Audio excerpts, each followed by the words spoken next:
Pakai baju lusuh, pria ini diusir pelayan restoran. Beberapa hari kemudian, hal mengejutkan terjadi.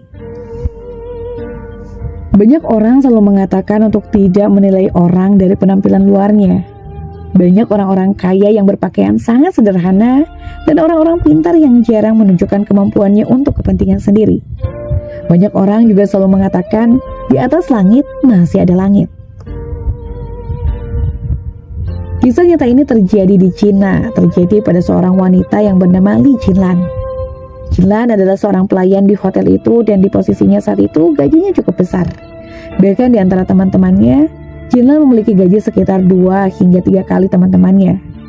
Tidak hanya itu, angka yang ada ini hanyalah gaji pokok, belum termasuk tips yang biasa diberikan oleh para tamu. Jinlan memang terkenal cantik, memiliki postur tubuh yang baik dan pintar, tapi tidak jarang dia kurang disukai oleh teman-temannya karena kesombongannya. Setiap kali Jinlan keluar dengan teman-temannya, dia selalu menyombongkan pekerjaannya. Sampai suatu hari, salah seorang temannya berkata, "Jangan sombong, harus ingat di atas langit masih ada langit. Kalau kamu sombong, kamu tidak akan berakhir baik di pekerjaan ini."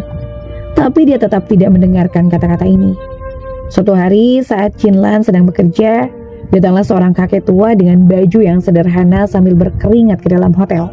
Masuk ke restoran hotel dan duduk di sana. Jinlan yang melihat ini langsung mendekatinya sambil berpikir, orang ini tua, bajunya kumuh, pasti dari desa. Dia kemudian sampai di meja tempat si kakek duduk dan bertanya, "Kakek, Anda pasti datang untuk makan, bukan?" Kakek itu kemudian hanya mengangguk. "Apa yang ingin Anda pesan?" tanya Jinlan. "Air putih dulu aja." "Maaf, restoran kami tidak ada air putih, hanya ada bir dan minuman lain." "Restoran ini nggak ada air putih."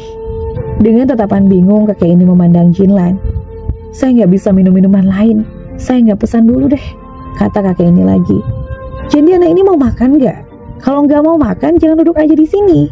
Nanti Anda mengganggu orang lain dan memakan tempat untuk orang lain." Kakek tua ini kemudian berkata sambil tertawa, "Hai anak muda, idemu cukup menarik. Memang benar, tampaknya sudah seharusnya orang-orang datang ke hotel untuk makan. Kalau gitu Anda pesanlah makanan. Kalau enggak, Anda ini sedang mengambil jatah tempat duduk orang lain." Sebenarnya waktu itu pengunjung tidak banyak dan masih banyak tempat kosong. Jinlan berkata seperti itu karena dia tidak suka dengan kehadiran orang tua ini. Baiklah, sini saya pesan." Sesaat kemudian, terang.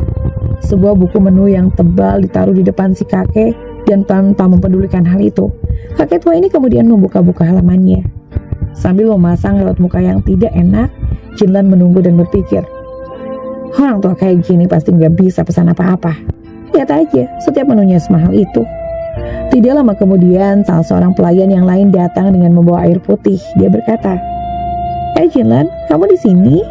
Tuan, maaf saya bawakan air. Silakan Tuan duduk dan lihat menu kami pelan-pelan." Melihat itu, Jinlan langsung berpikir, kalau aku jadi dia, air putih pun gak akan ku kasih ke orang yang gak bisa bayar apa-apa. Kemudian dia berkata, "Gimana Tuan? Apakah Anda sudah mau memutuskan? Atau Anda tidak bisa membeli apapun? Kalau Anda tidak bisa bayar, harap jangan habiskan waktu kami di sini." Orang tua itu tertawa, kemudian berdiri dan berkata, "Anak muda, buku yang baik tidak bisa dinilai dari sampulnya. Kalau memang jodoh, 2 orang pasti akan bertemu lagi."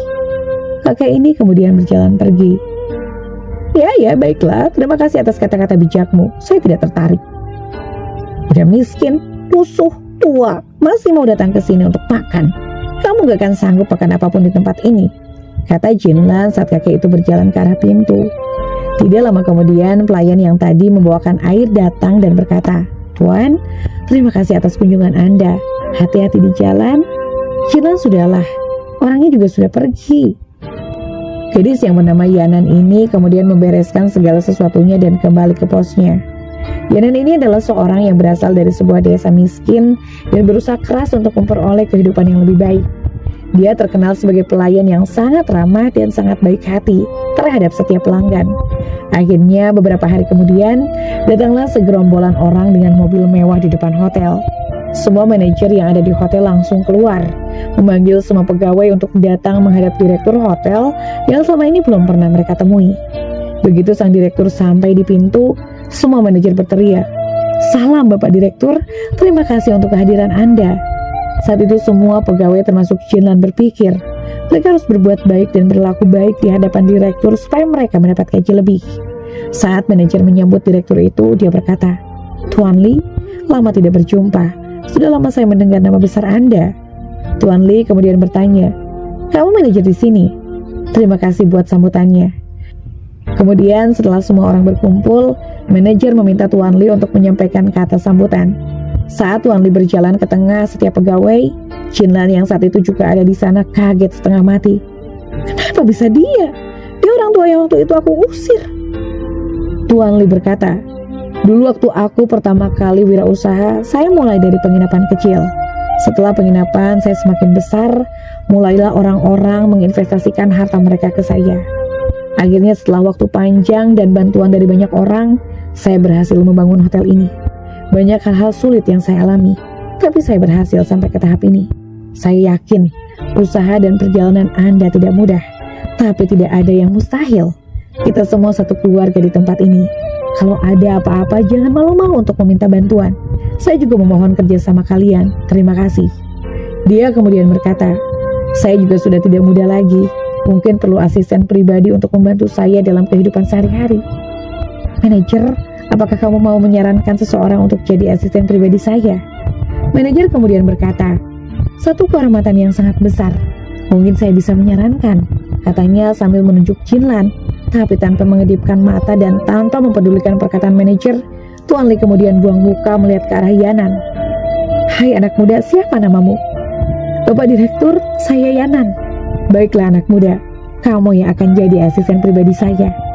"Terima kasih Pak Direktur." Yanan merasa semua ini mimpi. Dia tidak pernah menyangka kalau dia akan mendapat kehormatan seperti ini. Tuan Lee kemudian berkata lagi, "Yanan terlihat lelah Pak Manajer. Biarkan dia beristirahat selama beberapa minggu sebelum membantu saya." Kemudian untuk gadis kecil yang ada di sana, katanya sambil menunjuk Jinlan, "Kamu juga terlihat sangat lelah Manajer. Biarkan dia juga beristirahat. Carilah orang lain sampai kita membutuhkan dia lagi."